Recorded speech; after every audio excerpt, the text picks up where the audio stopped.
Hello, I'm Casey Aiken, and this is 21 This Week. Coming up next, will the county's decarbonization plans make housing unaffordable?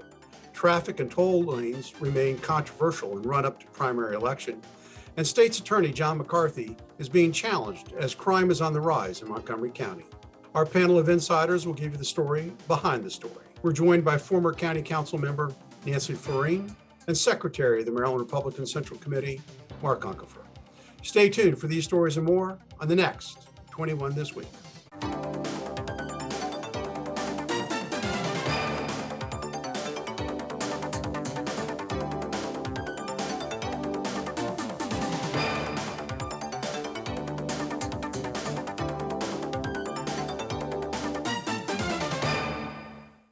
The process of building new homes is full of uncertainty and unexpected obstacles. Regulatory barriers make it riskier, longer, and more expensive, which has consequences for housing affordability. Now, Montgomery County is proposing another regulatory burden. On June 13th, Montgomery County Executive Mark Elrich and Council Member Hans Reimer introduced the comprehensive decarbonization legislation. This bill would ensure all electric building standards become part of the county's building code, guaranteeing construction be primed for a zero greenhouse gas emission future by 2035. Nancy, decarbonization is a process of reducing carbon dioxide emissions to mitigate climate change. The drivers of decarbonization are community preferences and government mandates. So does our community support these changes, or is it entirely driven by politicians wanting to save the planet? Well, it's probably a combination of both. I do think what they've introduced is a statement of intent and direction that such a bill be written. So, the devil is in the details here. So we don't know exactly how this would apply. I'm assuming they're going to go for the most comprehensive approach, which is to require pretty much anything that's newly constructed or any additions to housing or commercial premises be all electric. Now, I don't know about you, but I don't think electricity we're going to be able to sustain ourselves just on solar panels and things like that. So this electricity is going to have to come from somewhere. So, to me, at least, I'm not sure we're going to reduce that much in the way of carbon emissions. They may be generated elsewhere, or maybe we're going to go all nuclear going forward. Which seems also unlikely. We're going to have to explore the transmission issue a little later in the topic, but so that's a key. That's going to be a key point. And as Nancy pointed out, there are challenges that may impede the progress toward low carbon emissions, including technological innovations and low carbon sources, consumer behavior surrounding climate change, the cost of doing all this expensive and time consuming. And there may be some unintended consequences, according to some experts. For example, it could hurt human respiratory health due to the increased levels of sulfur dioxide, nitrogen oxides, or carbon monoxide. So have we explored these downsides enough before we pass this bill? Well, before we get to the downsides, and there are some very significant ones, Nancy talked about it's unclear whether you do a house renovation, if that's going to pull you into the all-electric mandate. But I want to point out, I think the key point to make here is that there really is no green free lunch. I think advocates of these kinds of mandates have tended to suggest that somehow they're going to create new jobs and green jobs and there's going to be no cost. And that's not true. The fact that you have to do a mandate as opposed to having the market do this naturally, the market's doing some of the transition from coal to natural gas, but the fact that these are mandates reflects the fact that there are significant costs attached to it. And we're seeing with the increase in gas prices, a huge response to that, where gasoline prices, where people just are not prepared to pay that price. And the advocates of these mandates have been less than forthcoming about the fact that it means higher electric costs already. Well, let's be clear though, all electric homes, for example, are not a new idea.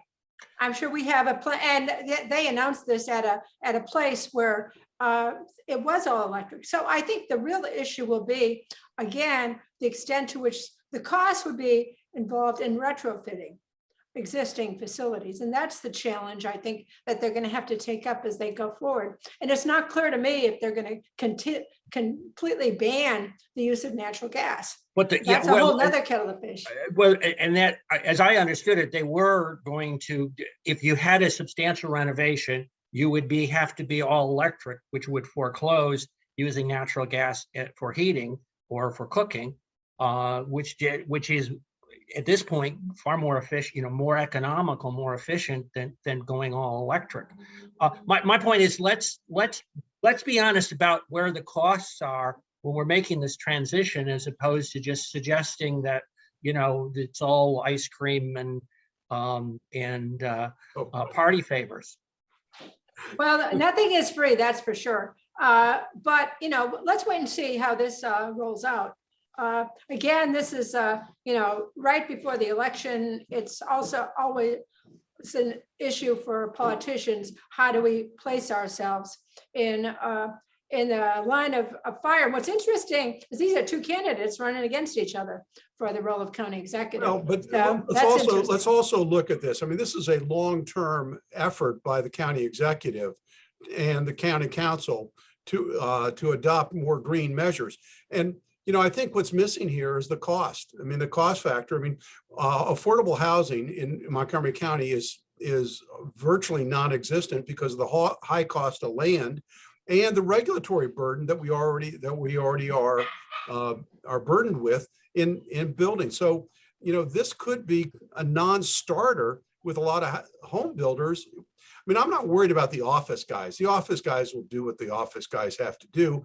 And then, we have a plethora of office in Montgomery County anyway. It's really home building. That's what I'm concerned about, Nancy. Yeah. And as Mark has pointed out, the issue is going to be home renovations. You add a new room to your house. Does that mean you have to change a house that has natural gas in it to all electric? That's where the big cost factors can come in, as well as just renovations of modest homes. That's a big cost factor as well. So you're right. Those are things to be considered, and we'll see how this rolls out. And Mark, the one thing that I think, and you touched on this just a minute ago, is recent studies have concluded that efforts to create an emission-free electricity sector will require massive expansions of the electric grid in order to reach net zero emissions by mid-century, not just 2035, by mid-century, increasing total capacity 2 to 5 times. We can't even build a power plant, let alone supply 2 to 5 times the electricity.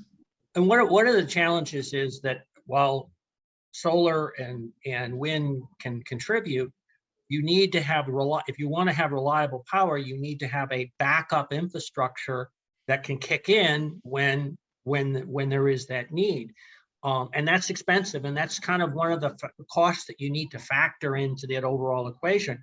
The key point is that there is no adequate battery technology which allows for a backup of power, which then requires the fact that you still have to rely on these other sources, or else you have a refrigerator that basically has no power and the food all gets spoiled. Well, there are reports in Europe right now that the wind turbines haven't been blowing for the last 5 days, and they're really shocked that there is a problem with transmission of electricity. When we come back from this short break, primary day is fast approaching, and traffic and tolls seem very controversial. Stay tuned. And welcome back. Now, just this past Thursday, traffic was backed up on I-270 due to a sinkhole in the road near the I-370 interchange, underscoring one of the major issues in the race for county executive, which is transportation. Critics of county executive Mark Elrich say that he's out of touch on the need for adding toll lanes to I-270, the Capital Beltway, and even some critics say he hates cars. Mark, will transportation have an impact in this election? Well, at least at the governor's level, it really depends on who wins the the Democratic primary. If Peter Francho is, there's really he's been in alignment more with the governor's plan, and that would be rather significant. Some of the other candidates have had different position. Wes Moore has flip-flopped on those particular issues. Yes, you're right. The county has tried to have it both ways on this. It gets a little, your head sort of hurts as you try and watch their position as to where they are on that. They've been given some supportive noises, but they've also been a bit of an impediment as well. Well, let's go back to 2000 when the ICC was still being debated, and that was a key issue in the election between Howie Dennis when he ran in the for the seat to replace Betty Ann Cronkey. So I mean, local issues and local voters do get fed up with the anti-build movement. I mean, we can't forget that. So Nancy, what do you see as the mood for the voters now? Are the voters getting fed up with traffic, and are they ready to express themselves in this election? Well, I think they should, but I don't think they are. My experience with these people on the council, and certainly with Mark, they are anti-car. They do not reflect the community needs in their actions. They have consistently voted against road expansions. I was the loser on a lot of votes on all those things. I have a lot of experience on this subject. I think it's a shame. We don't have any grown-ups who will admit we have responsibility to people throughout the county to create adequate transportation capacity, not on the bus lines, but on the roadways. And actually, I've come to the point where I think it's actually rather racist to be opposed to adding more capacity on highways that carry people of lower income and different backgrounds from affordable places to jobs throughout the region. Nobody thinks this way, I think, but me. But I think it's a real crime that we are not in step with the state of Virginia. But local officials have consistently voted against these expansions. When I was elected, I ran to support the ICC. Thank goodness we got it constructed, but it happened because we had Doug Duncan, we had a Republican in the governor's office, and we had a Republican in the White House, and they all made it possible for that road to be constructed. I don't know that that will happen again. And that was one of the challenges for major projects. At least with Hogan, we've gotten some way. But with that initiative continue, not too optimistic. So, Mark, it's not too late for Republicans to have a major influence in this election by changing their voting affiliation before the June 28th registration deadline, and having a real voice in the election and change the dynamics. What are you going to do? We have plenty of primaries for Republicans to weigh in on. We've got a campaign for governor, of course. Kelly Schultz is certainly the presumptive nominee, but in District 6, which is really a kind of a jump ball district now, given the partisan affiliation, there's a rip-roaring primary, the Republican primary going on to see who runs against David Trump. So we will keep our Republican voters duly entertained. I did want to really echo the point that Nancy made about this failure to address the ability to get to jobs. There's a great metric that measures the number of jobs in a metropolitan area that are available within a half-hour commute by car and then a half-hour commute by mass transit. And there's a massive increase in the number of jobs that are available. And that's really important for being able to give people a ladder up. And that's why car mobility is so important. But Casey, I'm glad you raised that issue of Republican registration for the primary. I'll tell you, I've told my Republican friends time and time again, if you want to have a role in the leadership of Montgomery County, you got to get out of, you have to switch parties. You can vote for whoever you want in the general, but not in the primary. But Mark will be glad to know that I've lost that argument time and time again. Well, Nancy, I changed parties. You did, okay. I did after Jimmy Carter got elected. You know, I know that how difficult it is to make that decision to switch, but I didn't like what I saw in my former party back in the 70s.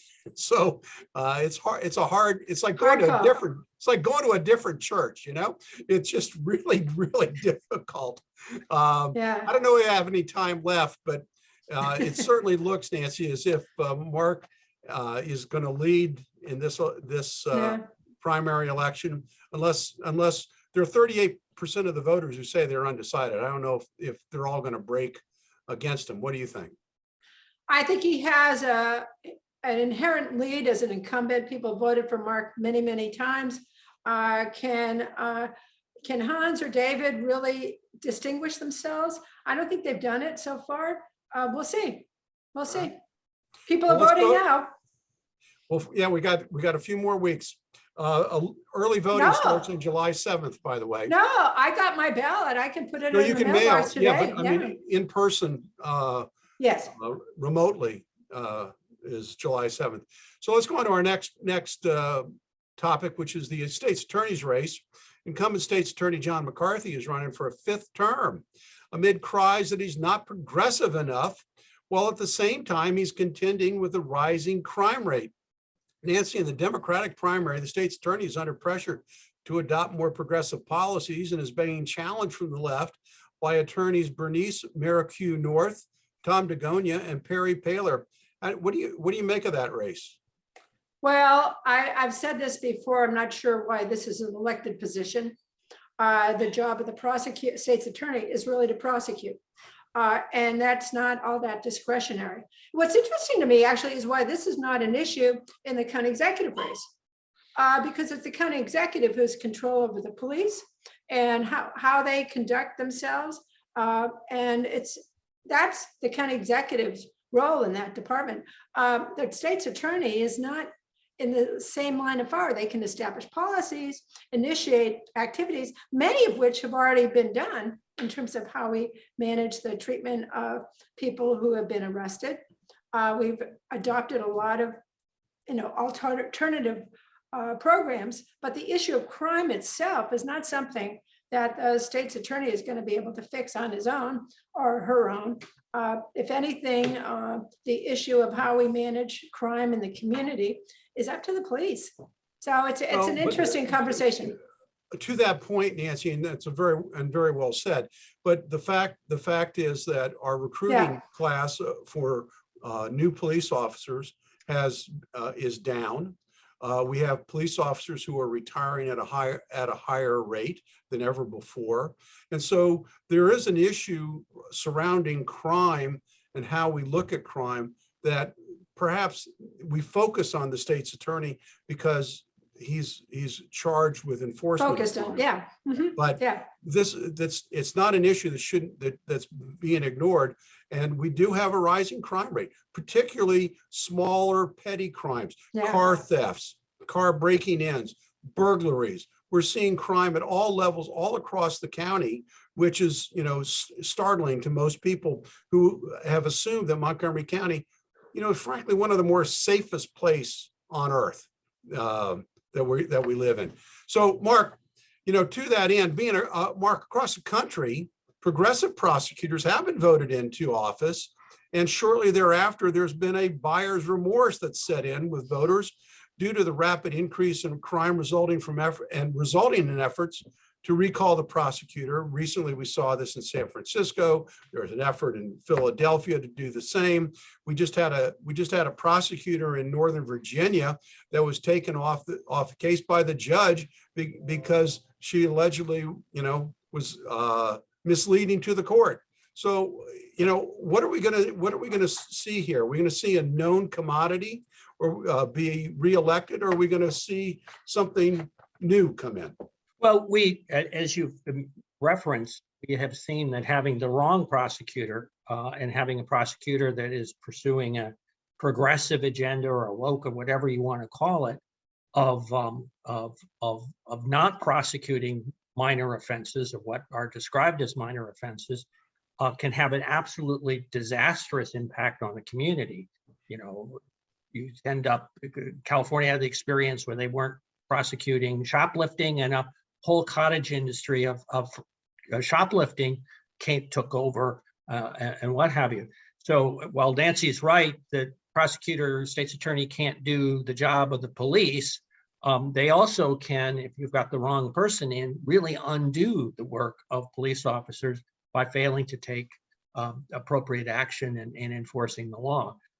So there's no Republican running. I think John McCarthy has been a stellar state's attorney, and since I'm not registering as a Democrat, I would encourage those who are Democrats to support John McCarthy for re-election. Well, I think Tom DeGonia is a past president of the Bar Association in Montgomery County. He's a well-known guy. He's a former prosecutor himself. I think he's going to pose a significant challenge to John. I've known John, gosh, for years. I knew him when he was an assistant state's attorney in Prince George's County because I had a good buddy in that office. And so I've known him a long, long time. I think he's done a great job myself. And that's probably the kiss of death for anybody in Montgomery County, any politician in Montgomery County. For me, I can see the mailers now, Republican stealth candidate, John McCarthy. Well, I don't know if anybody has that much money to put into it in such a short time period, but you never know. I'm always fascinated by the Twitter campaigns and the social media campaigns in politics now. It's something that is an old fossil like me, just because it can't understand. Anyway, we stay tuned for parting shots when we come back from this short break. And welcome back. Now with parting shots, Nancy Floreen. Well, I'm going to do a public service announcement for the Board of Elections. I've signed up last year, actually a couple of years ago, to be an election judge. And I'm going to do it again this year. The Board of Elections is always in need of volunteers to help at the polls. And you get paid, not a lot, but you get paid and you get trained. And if you have any questions about the security of voting, you should try this just to see. If you're interested, you can call the Board of Elections at 240-777-8533 or send them an email at election.judge@montgomerycountymd.gov. But nothing like a hands-on experience to see how it really works. And once you learn it and participate, you'll be really proud of how Montgomery County conducts elections. Thank you, Nancy. Mark Uncapher, your parting shot. Well, one of the proposals of the, how shall I say, Tacoma Park-based candidates for county executive has been that they should expand the number of acreage in the ag reserve for solar panels, which is forgive me, certainly solar panel is a good thing to put on a house. It's sort of an industrial use, if you will, for the ag reserve. Here's a little modest proposal is why don't we put those solar panels on houses and take that land that we were going to open up for those other uses and make it available for more affordable housing. So there you go. So we could undo some of the restrictions. One of the biggest restriction is the affordability of land. If we made that available, we could open up more housing for people who could be able to live here in Montgomery County. Mark, don't be so modest. I think it's a hell of a great idea. I've been pushing for open up the ag reserve for 20 years. Well, just where they were going to put the solar panels. Now it's a chorus of trade. Yep. Isn't that a great thing? By the time you will view this show, it will already have passed, but tomorrow is Ryan Zimmerman Day at National Stadium, honoring the great national baseball player that has spent his whole career here in Washington. I'm not going to be able to go to the event, but I'm sure it's going to be a great Great time. I want to thank both Mark and Nancy for being here. I want to thank the audience for tuning in each and every week to Montgomery County's hardest hitting political talk show. For 21 this week, I'm Casey Aiken.